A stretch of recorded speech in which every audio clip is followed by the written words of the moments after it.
Dobar dan svima i dobrodošli na YouTube kanal portala cropisi.net. Pred nama je danas novi unboxing video, a kao što možete vidjeti iz priloženog, danas ćemo unboxati Einhelovu potopnu pumpu.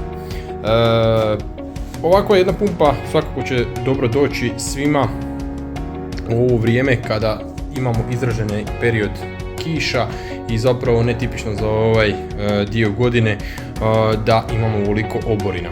Bez obzira je li vam voda ušla u podrum ili u nekakvu građevinsku jamu gdje ste krenuli sa radovima ili nekakvu drugu prostoriju, ovakva pumpa će itekako dobro doći.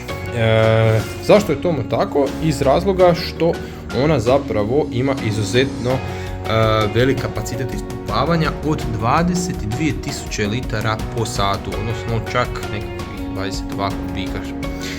Osim toga, ova voda je prikladna i za prljavu vodu, odnosno ima mogućnost ispumpavanja stranih čestica do promjera od čak 40 mm, što je zaista odlično. Kao što se vidi ovdje prikazano na slikama, pumpa je nezamjenjiva pri ispumpavanju recimo nekakvih ribnjaka ili recimo ako ste vlasnik bazena, što je odlično. Očekivano za Einhelove proizvode i alate izrađena je vrlo kvalitetno, a kao što vidimo i na slici ima i nešto metala za dodatnu, ajmo reći, dugovječnost i otpornost. Pa hajmo vidjeti što je zapravo u pakiranju.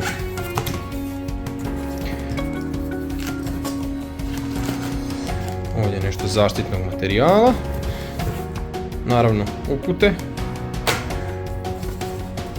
Ovo bi trebalo biti koljeno po 90 stupnja koje se zapravo montira na samu pumpu, te ima ovakav izlaz promjera 2 cola sa navojem ili sa ovim kao rebrima na koji se može postaviti šelna koja će držati crijevo i sama pumpa. I izvukli smo našu pumpu iz pakiranja. Kao što smo rekli, izgleda vrlo dobro, vrlo kvalitetno.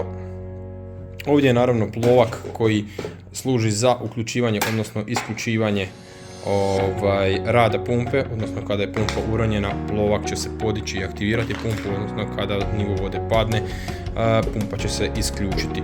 Ovdje je nešto nehrođajućeg čelika i naravno kvalitetna plastika od koje je pumpa izrađena.